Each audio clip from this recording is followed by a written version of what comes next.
specifically Professor Farooqi and Professor R.K. Singh. It's truly an honor to be here. This is a historic university. This is a university that has been esteemed through the ages. I grew up hearing legendary tales about this place, and I'm delighted to learn it's a central university now, and it is on the upswing. I fervently and earnestly hope it'll recapture and do more than recapture the glory years of yore. And from the brief interactions I've had with a few faculty here, I think the university seems to be in good hands. Obviously, there's a long way to go, but Rome wasn't built in a day, and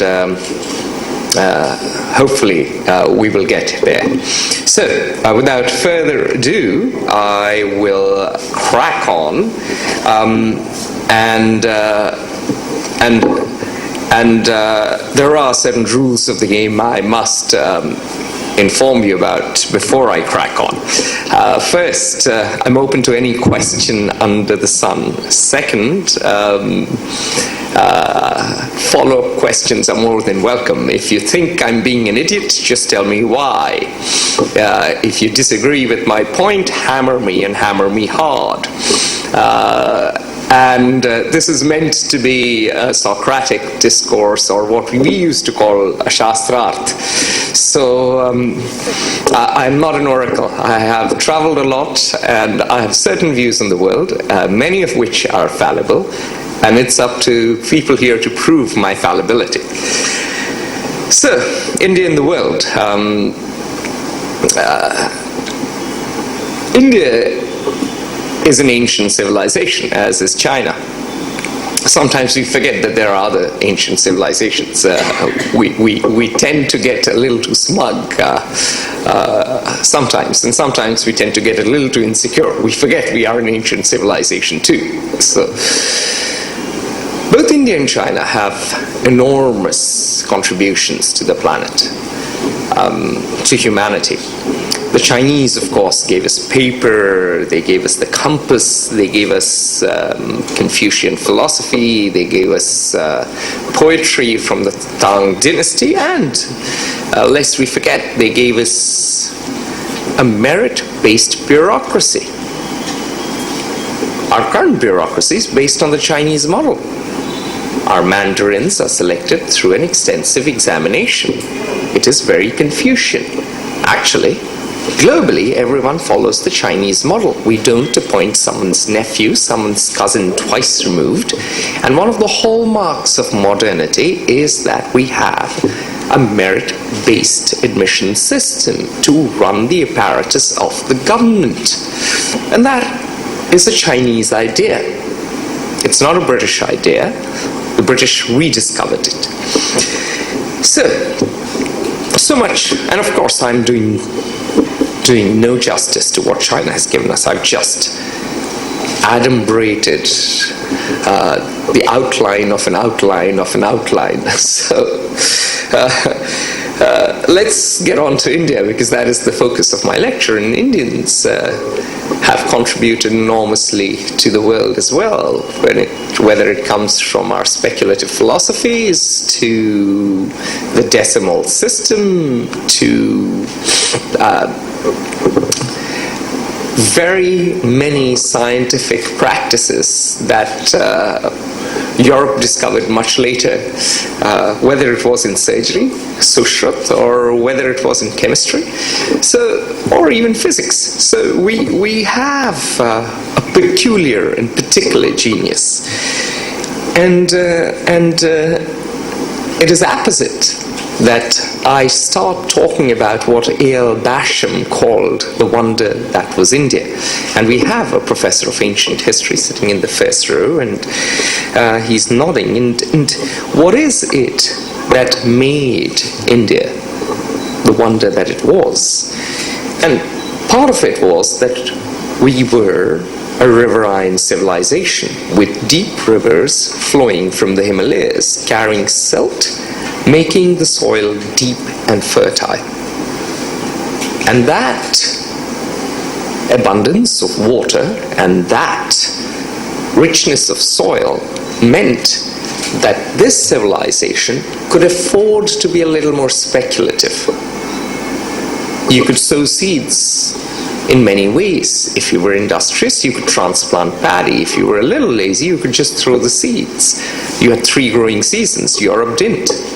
The Middle East, you had to control the oasis. And there was a very rigid time schedule you had to follow, and if you missed, well, woe begone, because there wasn't that plenty. So a riverine civilization lent itself to prosperity, lent itself to a certain material basis for speculation to flourish, and we therefore became advanced early. Because we had that base, we could afford to go to trade. And from the earliest times, archaeological evidence points out to trading ties between Harappa and Mesopotamia. Trade persists. Roman historians complain about the flow of serstae into the Indian economy. There is constant paranoia about the balance of payments, or what we would in modern terms call the balance of payments. Everyone in the Roman Empire is insecure about Romans paying too much to import muslin and other fine stuff from India. It's reminiscent of the complaints one hears in the US today about the balance of payments vis-a-vis China. So maybe, some things never change, or the more the world changes, the more it remains the same. So we did pretty well in trade. And because we had such a multiplicity of activities very early, along with that came a plurality of philosophies. And by that I mean the first atheist text in the world was here, Singh. We had so many schools of philosophy, from Singh to Nyaya to Vaisasik. We had what later emerged as major world religions, Buddhism and Jainism, major in terms of philosophy, maybe not so much in terms of geographical extent. Mind you, the conversion to Buddhism and Jainism occurred through discussion. It occurred through what we would call Shastrarth. There weren't missionaries going out proselytizing as in modern times. In modern times, you have a battle for souls going on all across Africa. You can draw a zigzag line. On the one side are missionaries who was funded by Baptists who oppose evolution and abortion, and of course the Roman Catholic Church. And on the other side are Wahhabi missionaries funded by the lovely Saudi Arabia. So you didn't have that. Back then, these religions didn't spread either through the sword or through concerted missionary activity funded by a large amount of gold. There was an openness and confidence to India. Until very recently, Professor Farooqi has been in Oxford. I obviously studied there too. Until recently, which is barely 100 years ago, a little over 100 years ago, you had to be from the Church of England to study in the University of Oxford. Methodists were not welcome, Presbyterians were not welcome, Lutherans were not welcome. Anybody who didn't belong to the Church of England was ineligible to study in this great and hallowed university. Unsurprisingly, Darwinism didn't come from Oxford. It was born in London.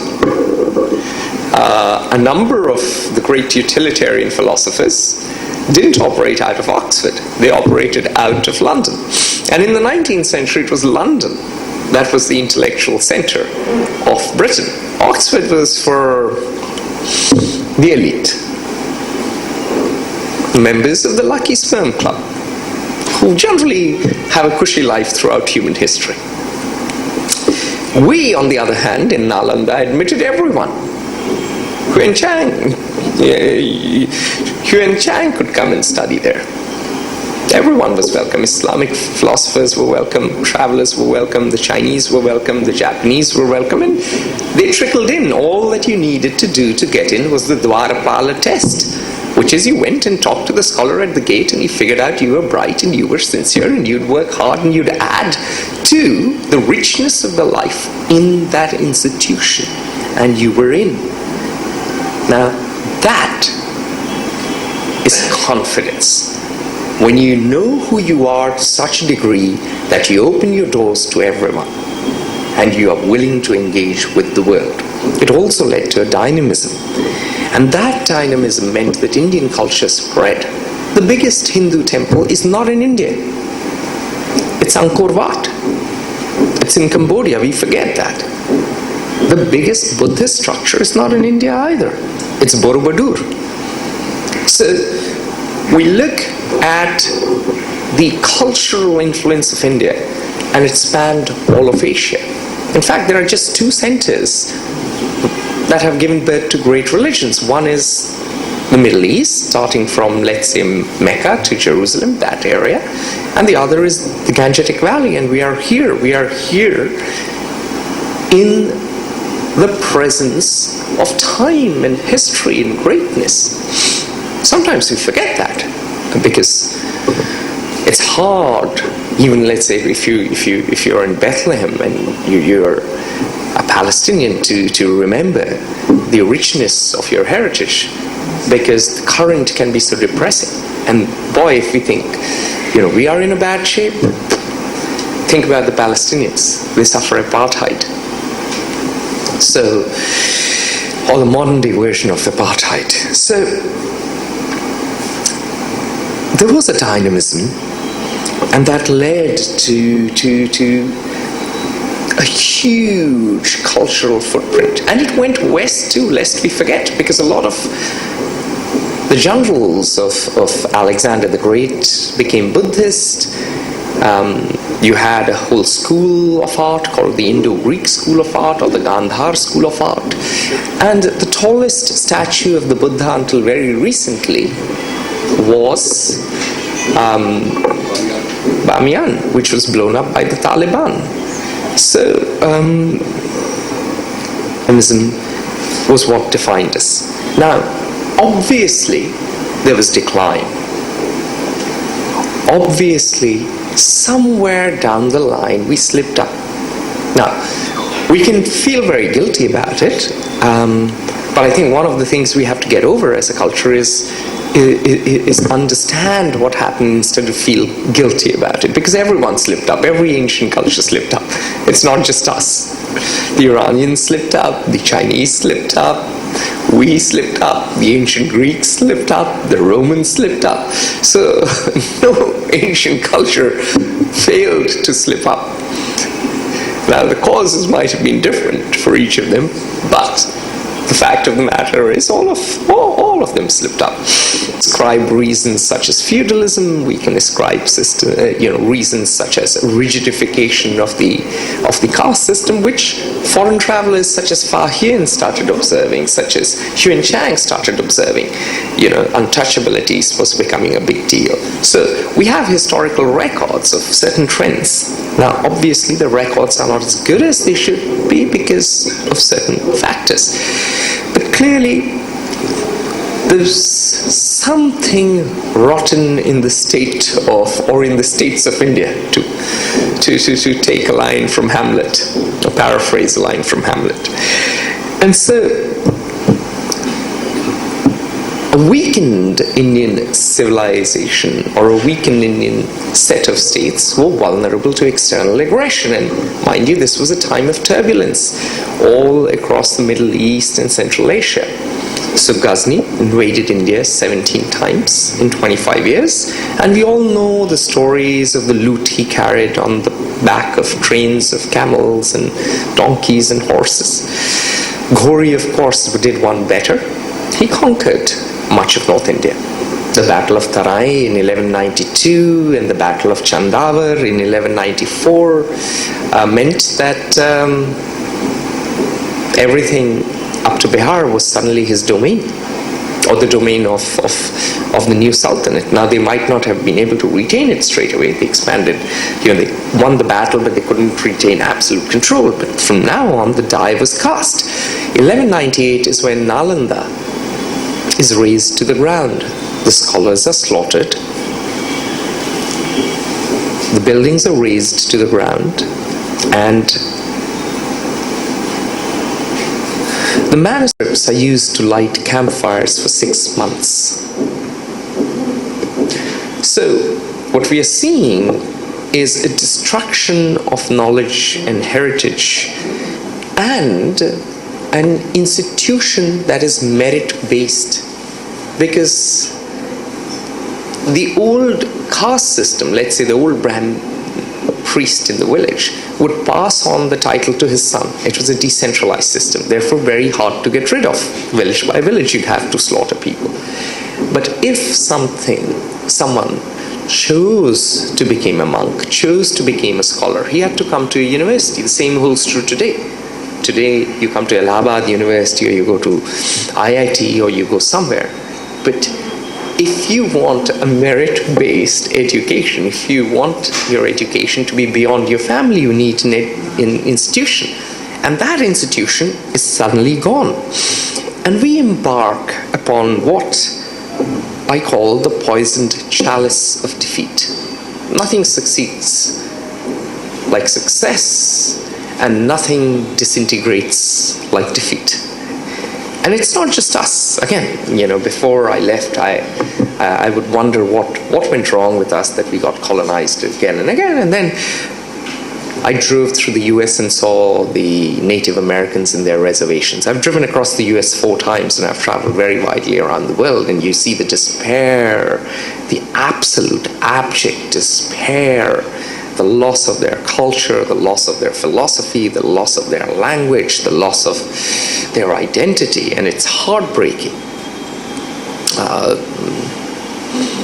The same holds true for Latin America. Converted to Catholicism in a very brutal way, lorded over by Spanish conquistadores. Even today, you have very much domination by a tiny white elite in Latin America. True, that's changing. Alejandro Toledo won the presidency of Peru, and he's indigenous, and that is changing bit by bit. And so, but the process of decolonization of Latin America, in many ways, in terms of time, has only just begun, because these things don't change like this. And so, of course, I talked about the Americans, but let us not forget, the Maoris have gone through it, the African tribes have gone through it, even the Chinese have had to go through it, and that's why in some ways they're schizophrenic. On the one hand, they think of themselves as the Middle Kingdom, Congo. On the other hand, they feel they have been humiliated, and therefore they need to stand up. And it's this strange tension in the Chinese mind. And so we are all living through the challenges of being superseded civilizations. Being a superseded officer is bad enough. Being a superseded civilization is terrible. So we had, that poison chalice of defeat, and when the Sultanate came, it wasn't the most tolerant. Initially, Islam was getting used to India, and India was getting used to Islam.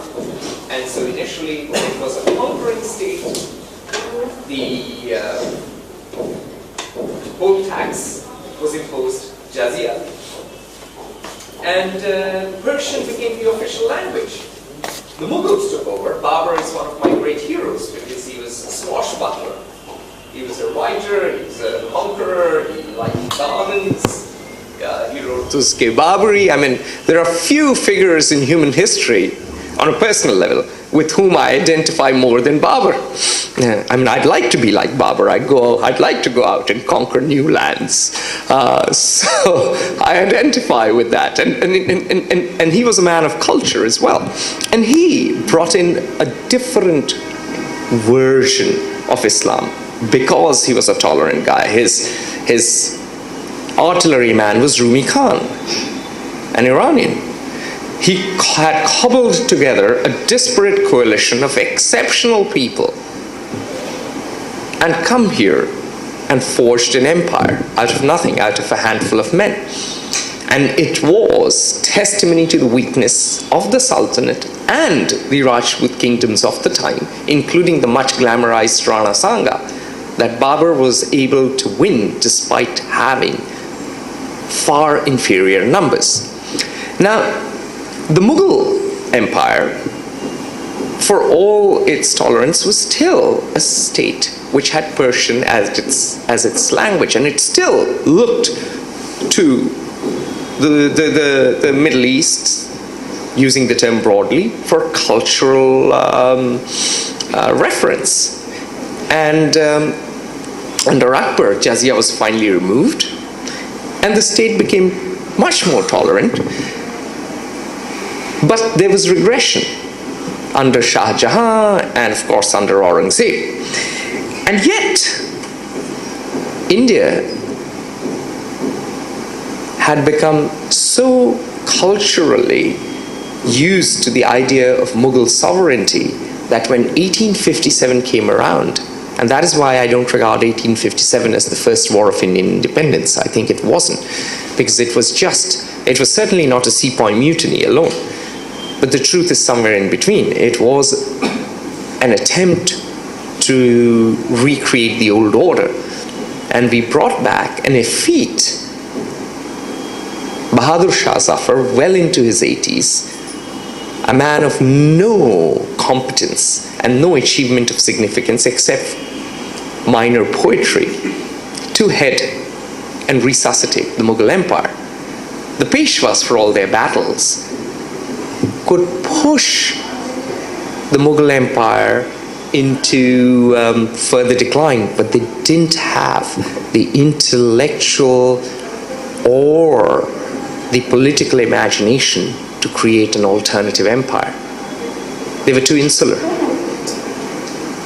Their church was too small. It was smaller than the Mughal church. The Marathas couldn't even behave politely with the Rajputs and the Jats and others. They upset everyone.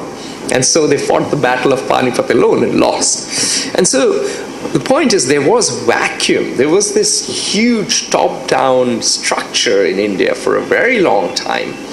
And to the extent that when the English East India Company came, and the third, and this is, I'm talking now about Mai Bap Sarkar era.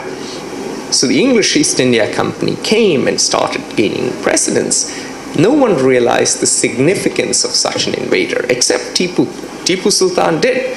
But then the Marathas and the Nizams were backstabbing, were too busy backstabbing Tipu instead of putting up a united front. And there's someone from Defense Studies, and this is very pertinent for us to note. For all the conquests we've had in history, for all the loot of Mahmud of Ghazni, India was still the second largest economic area on the planet. We were never beaten in trade. We were second only to China. We were a prosperous country. We were far more prosperous than Europe. We forget that. But we didn't have one thing which the Europeans did: ruthlessness. When Vasco da Gama, the place where I was born, came to India, and there is this fantastic glamorized ballad in Portuguese, the Lusiad, which I read out of curiosity. I'm sure some people have read it. It is Nuno Gomez or someone, I'm forgetting who's written it. My apologies. But the Lusiad is a fascinating book, and it glamorizes the voyages. But what people forget is that Vasco da Gama burned ships going to Hajj, to Mecca, and they included women and children, and there were women offering gold and pleading clemency. But he did it because he wanted to give the signal that if you didn't purchase the dastak, literally everyone knows what dastak is, the signature, the permit that the Portuguese gave to trade, you would die. Period. No argument. It was a very, shall we say, Judeo-Christian legal view of the world. This is the permit, you buy it, you don't buy it, you die. Very binary. It was absolutely ruthless. And it's surprising that a powerful kingdom of Gujarat, run by a sultan, never really stood up to the tiny Portuguese. After all, they had bases on land. They could have been driven off land. But no, we didn't. India has never been strong on defense. So that was just the trailer. The movie was to come. Dupleix intervened for the first time in the south, and of course Robert Clive took it a scale further. You know, first it was the siege of Arcot, I think, where he made his name, if I don't miss. And then, of course, we all remember the Battle of Plassey, and that's 1757. And if you read British history textbooks, you'd imagine they came here and gave us railways and gave us the English language and gave us Allahabad University. You know, they were very benign, civilizing influences. And brownie fuzzy wuzzies like us, who were savages running around in loincloths, suddenly became global citizens with democracy, rule of law, and of course the English language. That's the operative, dominant English myth. Is that 1757 is when the British take over Bengal, which includes modern-day Bangladesh, West Bengal, Bihar, Orissa, and Jharkhand. Some of Jharkhand, maybe not all. And in barely 15 years, by 1763, a third of the population of Bengal is dead. 10 million people are dead. That's better than the Holocaust. That's a pretty good achievement, right? British did wonderfully well in exploiting India. It was theft. It was daylight robbery. Because Mahmud of Ghazni just took gold from the temples. Sure, Nadir Shah came and took the diamonds that he could pull off the Red Fort. Sure, great. But what the British did was they brought in a system of taxation. You had to pay, let's say, 50% of whatever you produced, whatever you earned. Let's say you had land. You failed to submit your taxes or pay your taxes by Friday 12 noon. Simple binary culture. Your land would be seized, auctioned off to the highest bidder, and that would be further money going to the British Treasury. What happened was the biggest wealth transfer in history. Nothing compares. The Spanish did loot Latin America, but they were not as systematic. They just took the gold. The British took recurring revenues. Year after year, month after month, day after day. They even taxed salt. It would be very, very, very long before a thin old man named Mohandas Karamchand Gandhi would walk to a beach and challenge it. They had a long, long, long time of absolute blanket economic exploitation. And of course, they did it very cleverly. They did it by playing on the fears of everyone, by doing divide and rule, by perpetrating the myth of a benevolent Mai Baap Sarkar that was protecting India, by creating a bureaucracy which sort of was looked up to and venerated, but which had nothing to do with the common man. It was the Sahib, the white Sahib, lording it over. Everyone else, civil lines, etc., these were all British domains. So, what happened to India was, and it's not unique to India, Africa suffered the same thing, lest we forget. Wherever the British went, they were brilliant at sucking out the wealth from that place. They were not like the Belgians doing wanton torture.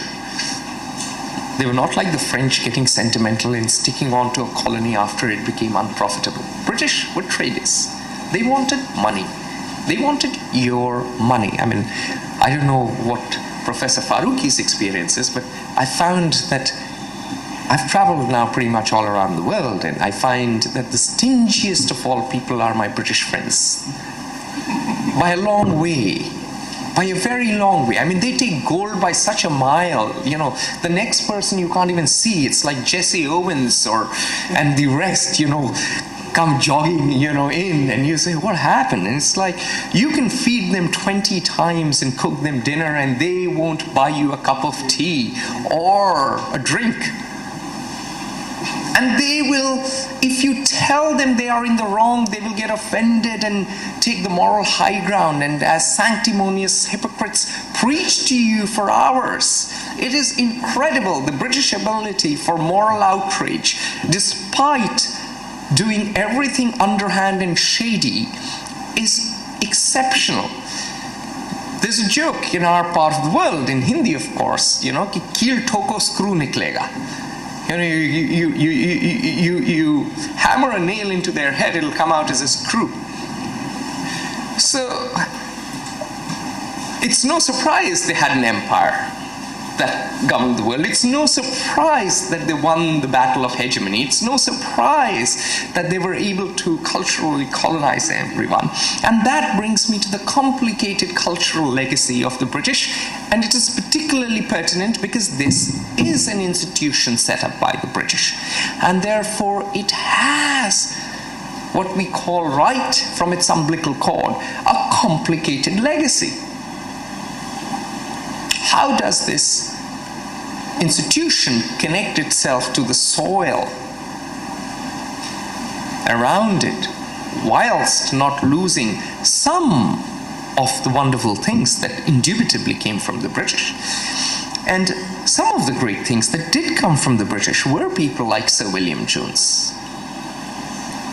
Some of the things that did come, you know, from the British were people like Sir James Prinsep, the deciphering of Brahmi script. The fact of the matter is that many of the 19th century Englishmen, whilst being ruthless colonialists, had an intellectual curiosity and had the swagger and confidence of a dominant class to take risks, whether that meant riding into Lhasa like young husband, or whether it meant, well, let's figure out this ancient script. They had that swagger. We had lost it. The Chinese had lost it. We had it once, but we'd lost it. Babur had it once.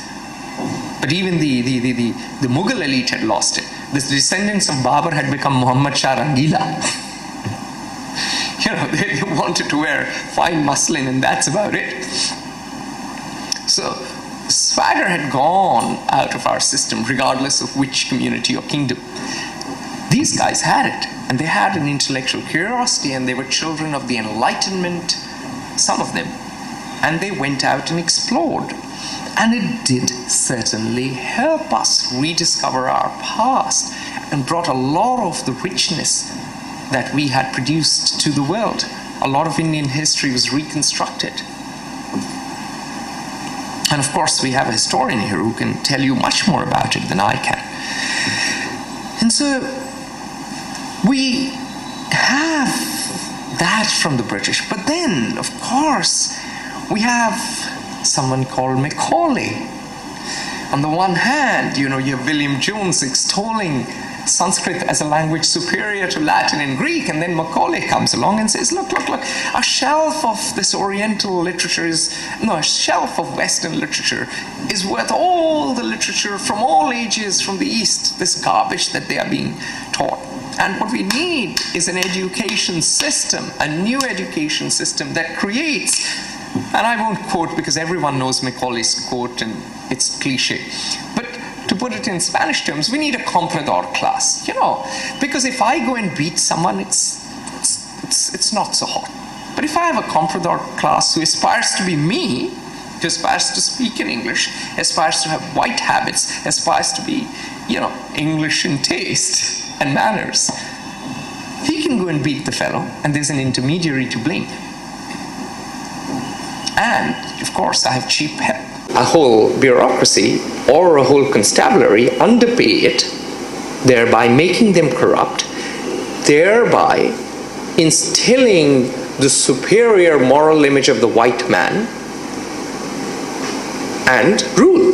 It was brilliant. I mean, very few empire builders have been as brilliant as the British.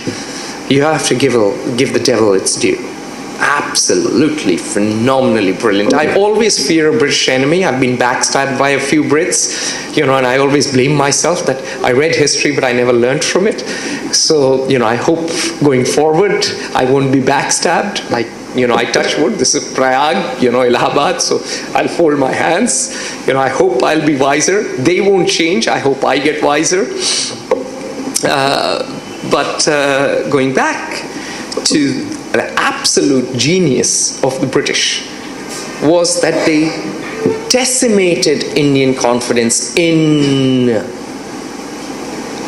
Indian culture.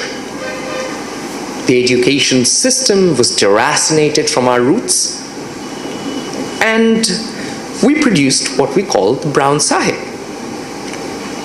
And even when we became independent, we still had the Brown Sahib. The ICS became the IAS, the same generalized exam. The IP, Imperial Police, became the IPS. And actually the system didn't change. The 1861 Police Acts persists till this day. It was drafted 4 years after what the British called the Sepoy Mutiny. So we're still living with that, with those after effects. And just look at Britain. They had professionalized services in their own country. They didn't have these generalized, sprawling, elite ruling everything, from intelligence to investigation to paramilitary in the case of the IPS, and from defense to finance in the case of the IAS, even though their performance, especially over the last decade, has been pathetic. And the reason is the world is moving too fast. Even if you are the brightest administrator in the world, you cannot go from being DM of Ghazipur to running finance.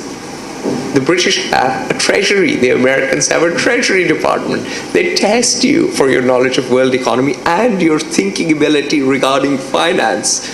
And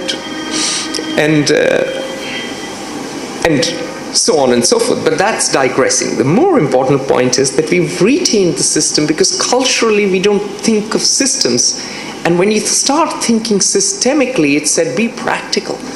Because of course, the only person who could think of systems is Benjamin Jowett of Balliol College, who had never ever visited this country and yet drafted the blueprint of how this country is to be governed. And we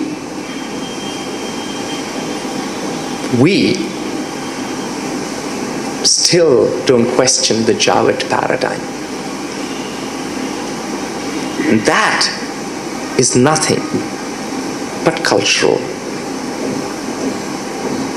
colonialism or cultural subjugation. And even the big plays we made after independence, Nehru bringing in the idea of the Planning Commission, that was very much inspired by the Soviet model, 5-year plans. He had gone to Harrow. He'd never lived here. He went as a schoolboy. Then he went to Cambridge. He was influenced by Fabian socialists. I go to the extent of calling him a coconut, a man who was white on the inside but brown on the outside.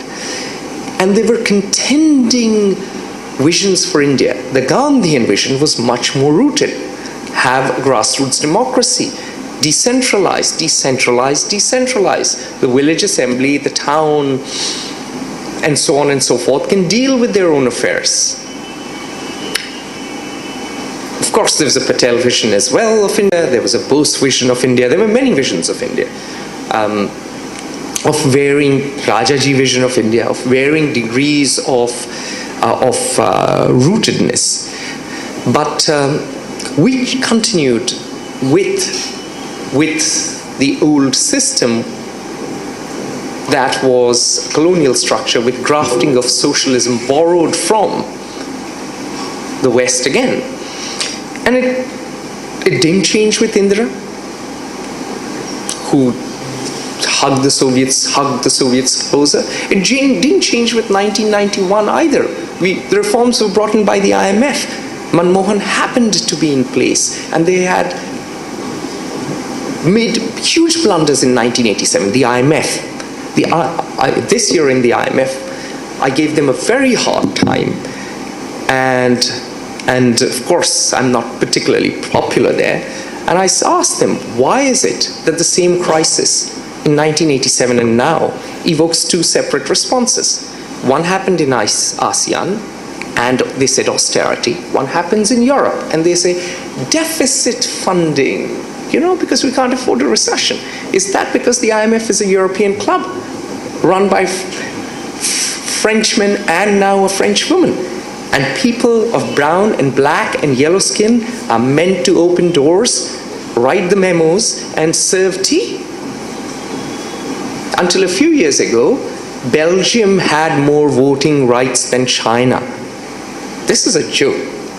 This is an absolute joke. Now, of course, the point is that the IMF had made massive mistakes in 87. They wanted to atone in 1991. India gave them an opportunity, and they played softly, and we adopted it. And whilst we have phones from Korea and cars from Germany and sugar water called Coca-Cola, we have not been able to come up with our own paradigms. There has been a loss of culture. Even today, if you speak English, you're intelligent and smart and educated. It happens with my mother. She's a Hindi speaker. If she calls anyone in Delhi, especially in an institution, a bank or anything, she's treated like a peasant. She studied Sanskrit and Hindi. That's a pretty tough thing to study. That's a pretty decent education. But someone who speaks English, no matter how badly, especially in that fast-paced Delhi or Mumbai accent, is deemed to be a person of higher status. And so we still haven't got over our fixation with language. Look at the Filmfare Awards. And the reason I bring it up again and again is that the people who make their millions and multi-millions do it through Hindi cinema or Urdu cinema. It's Hindi, Urdu, indistinguishable. It's washed equally in Pakistan and the rest of Central Asia. But the point is, the awards are always in English. It's like, if you really can't speak the vernacular in which you're making your money, then you might as well make films in English. And I don't mean just Hindi or Urdu. I mean, all vernacular is in peril. Look at Bangla. I'm sure there are Bangla speakers here. What has happened to Bangla literature today? I did my class 12th from Calcutta. Bengal was the forerunner of much that transpired later in India, whether it is Raja Ram Mohan Roy and his reforms, or whether it's Ishwar Chandra Vidyasagar. Bengal lit the torch that the rest of the country carried forward. The Indian Renaissance began in Bengal, but today Bengal is an intellectual desert. It breaks my heart. So there has been a decline of the vernacular, including Tamil, which is the oldest Indian language, oldest existing Indian language. So that is the backstory so far. And now I'll try to enunciate what I believe is my vision and hope for the future. So one of the great positive things that are happening, this is so much a heavy legacy, but one of the great positive things that are happening is that Indians are doing better. Certain values we have, for instance, I was talking to two people here, both of them professors, and their children are both in California, one in Walnut Creek and one in Mountain View. This is basically the epicenter of modern day technological innovation.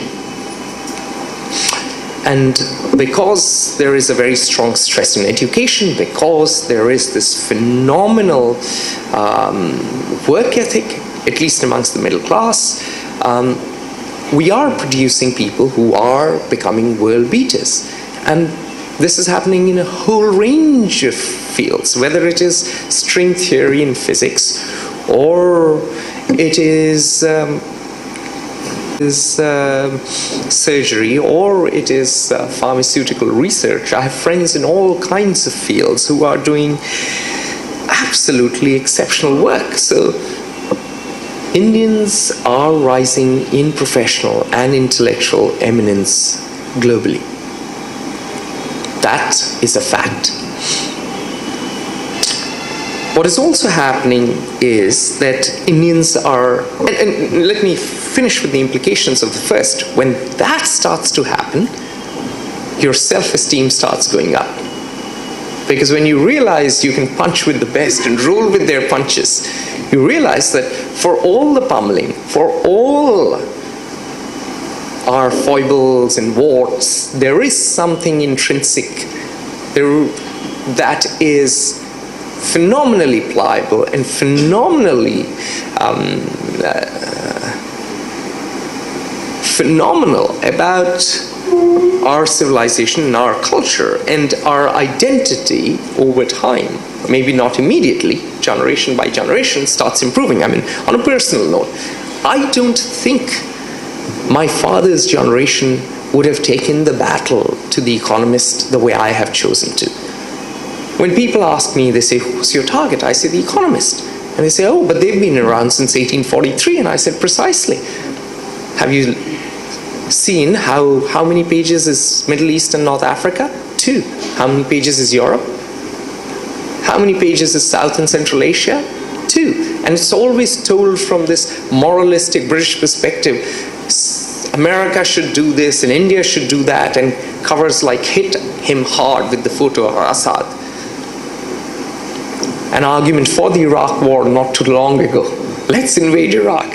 And for, kicking out Saddam and bringing democracy, conveniently forgetting an ally called Saudi Arabia that is far from democratic. And as Indians, how can we forget that from 1843 to 1947, The Economist opposed India's independence? Because of course we needed British tutelage. We weren't ready for independence. We needed their protection. Defense, strategic, otherwise, as Churchill put it, an army of German janissaries would have taken us over. So,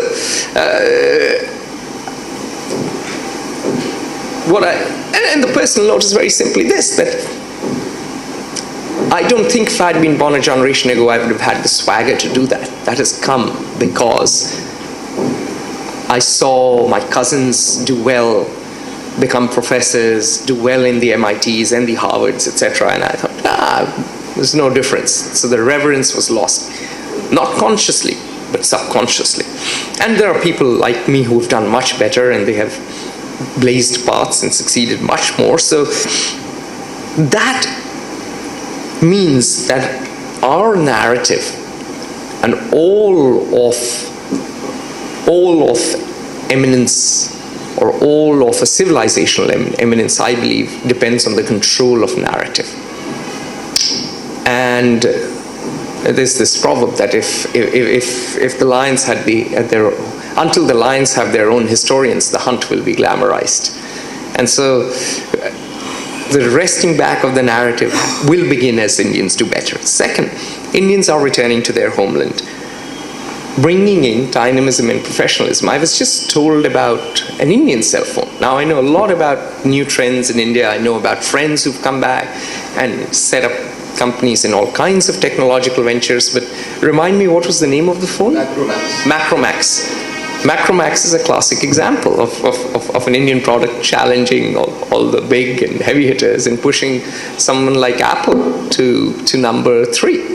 And so professional practices will improve. People will bring, because there are certain things as a culture we don't have as much efficiency. The Germans If they say something begins at 12 noon, it begins at 12 noon. Their trains run to time. And when you go out and you see, then you discover processes. Okay, how do their trains run on time?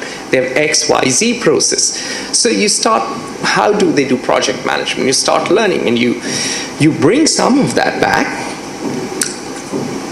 And you also bring back not just professional practices, but technological know-how and knowledge. Some of it is intangible and some of it is tangible. For instance, I didn't know before I set this up, oh, you should get the trademark. That's an intangible knowledge. I haven't learned any technology per se. No, I've learned about it, but not any technology. But now I know the little things which I didn't if I was here.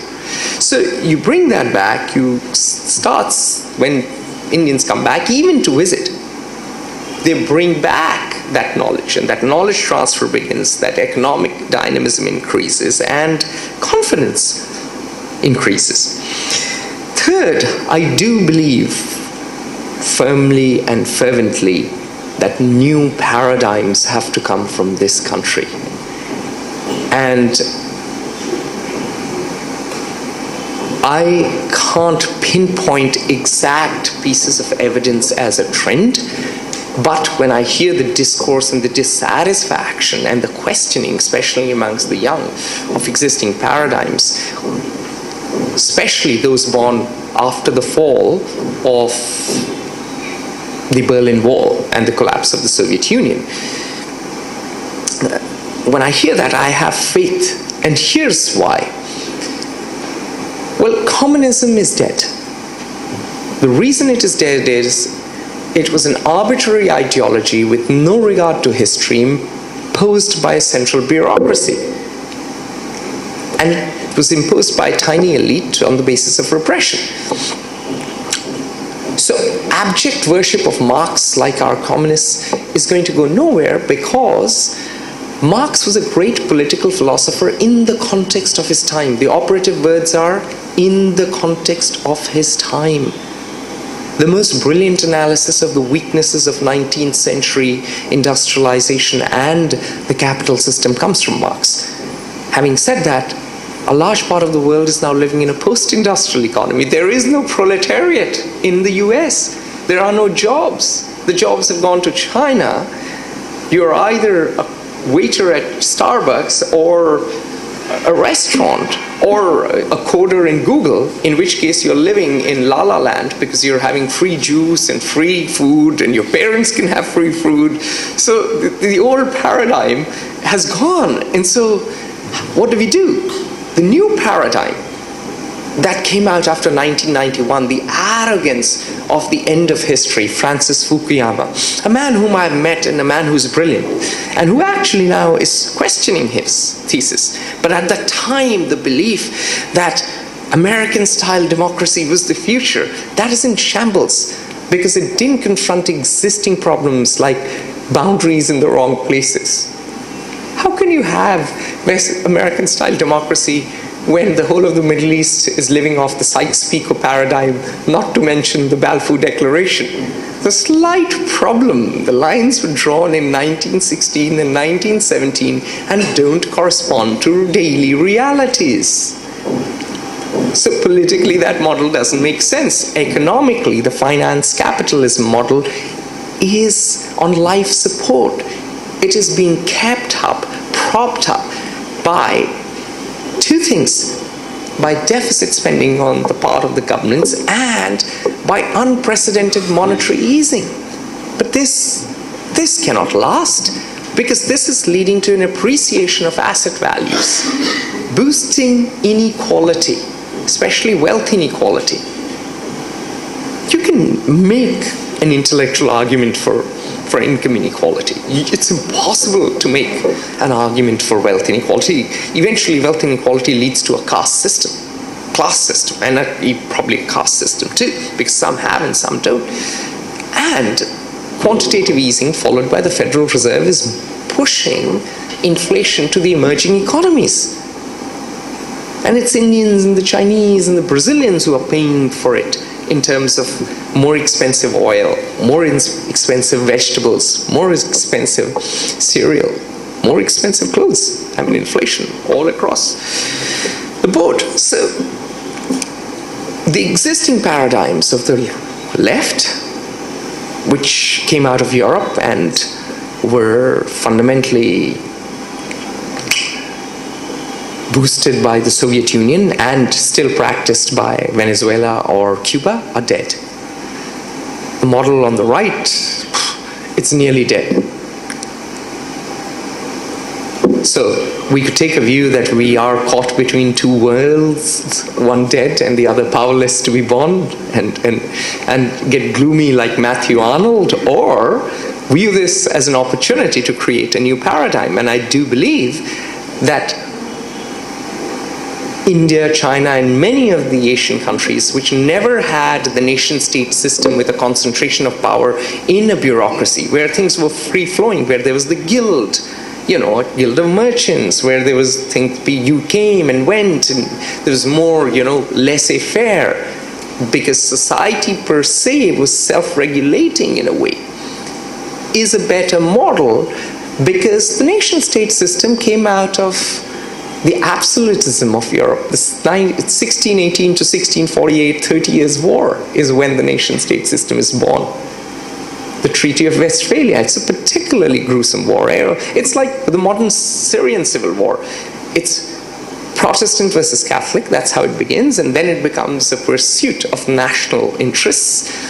And you know, Cardinal Richelieu realizes he doesn't want Austria, the Austro-Hungarian Empire, to become too powerful. And while a nation-state system is born, which corresponds to one nation, meaning a people with a common race, religion, identity, yada yada, you can define it the way you like it, but some people who feel they are a people, based on some common element, language in the case of France, where power is really concentrated. And the state is all, and society per se is weakened. So the new paradigm will not be questioned in Europe, because that's worked too well for them. This new paradigm will be questioned here more than China, I believe, because we have such chaos and we are not doing terribly well. So we have the incentive and the push to question what's wrong. Fourth, I'm in Allahabad, Prayag. There's no running away from the fact that this is a spiritual land. The world's major religions are Hebraic and Gangetic. And as I said, if you're born in a more arid place, you tend to have a greater adherence to doctrine. Control of an oasis is a matter of life and death. So you do have a codification of doctrine in a holy book, whether it's a Quran, whether it's a Bible, whether it's Torah, which is not one book, but you know, it's a series of books. Codification happens. It's nothing to do with that religion per se, in my opinion. It's to do with the geography in which it is born. And the genius of our culture is we accept that what is true for one is not necessarily true for another. There is a looseness with definition. There is an acceptance of ambiguity. What Keats called negative capability. Note, we never use the word negative. You don't. You know, there is a deep belief in India that life at its essence is too complex to be fully captured by any doctrine. And that, I think, is fundamentally the reason we came up with the idea of the zero. This imagination that there was somethingness in nothingness. That is the Indian genius. And Islam and Christianity that have come to India are very different to the way they are practiced elsewhere. How many Christians do you find protesting outside an abortion clinic and sending death threats to doctors? I think all Christian hospitals here perform abortions. They don't encourage it. But there is this tolerance. There isn't this crazy adherence to dogma that I see in the US. This opposition of evolution, this Jesus is my favorite philosopher, this wearing of your religion on your sleeve, which a large section of the population does. We don't have that amongst Indian Christians. We have Professor Farooqi. He will tell you all about India's great mystic traditions. India's great musicians, Bismillah Khan, used to perform in front of the temples. And so there is a syncretism in the Indian soil, maybe because it's so fertile that, whatever religion comes here relaxes, eases out. So I personally believe that we cannot suddenly turn into a civilization that is chasing brand names like China. China had a cultural revolution, and now everyone's running after Christian Dior and Christianity. We don't want to forget who we are, because we have to know who we are to figure out where we are going. And for me, the loss of Chinese culture is tragic. The loss of Confucianism, Taoism, that's human heritage. It's tragic. And so for us to remember that, and to remember the best of that, to retain our philosophical heritage is key. So finally, the final point, we have to make our peace with history. And by that I mean, there are many narratives here. And I'll not beat around the bush. I will say something very simply. There was one evening in London where I had a profound insight. There was a Pakistani chap, obviously from a big feudal landowning family in Punjab. He invited me out for drinks, a very fancy bottle of wine. We started talk about history, identity, this, that, idea of Pakistan. And he said something. He said, "Sir, सोचिए, sovereignty तो हमारे मुगलों के हाथ से अंग्रेजों के हाथ गई, तो हमारे पास वापस आनी चाहिए थी ना?" So we have to have that empathy to understand where, let's say, not necessarily the Indian Islamic elite, but the Pakistani elite comes from.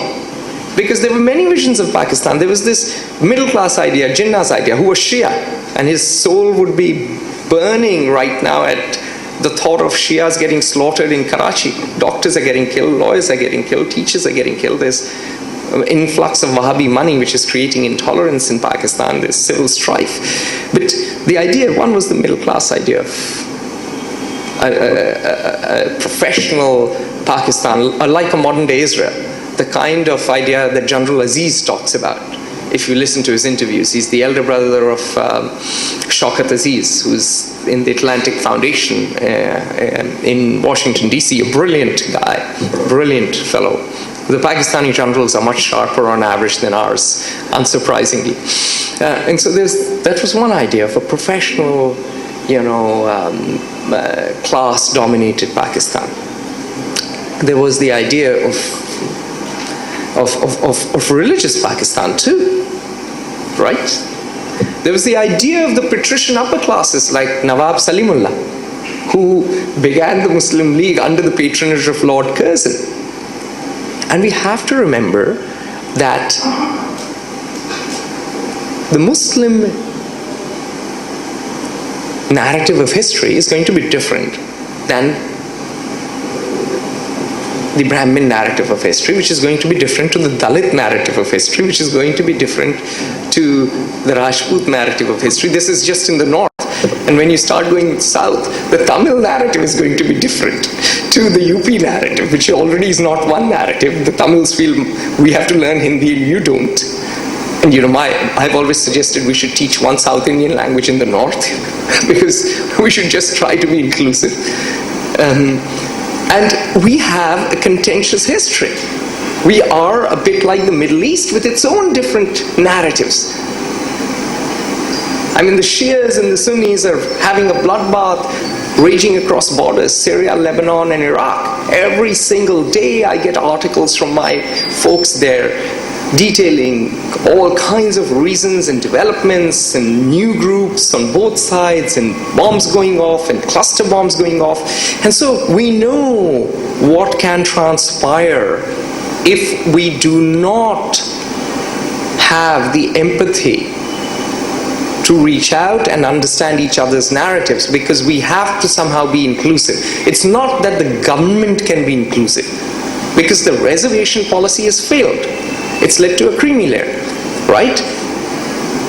We've had huge parks being built in Lucknow of elephants. They won't solve. It's got to be a social thing like Raja Ram Mohan Roy. We've got to make peace with our past and our contending narratives. And on that note, my vision is that we will hopefully find the imagination, we will find the wisdom to do that. Because at the end of the day, India is an ancient civilization.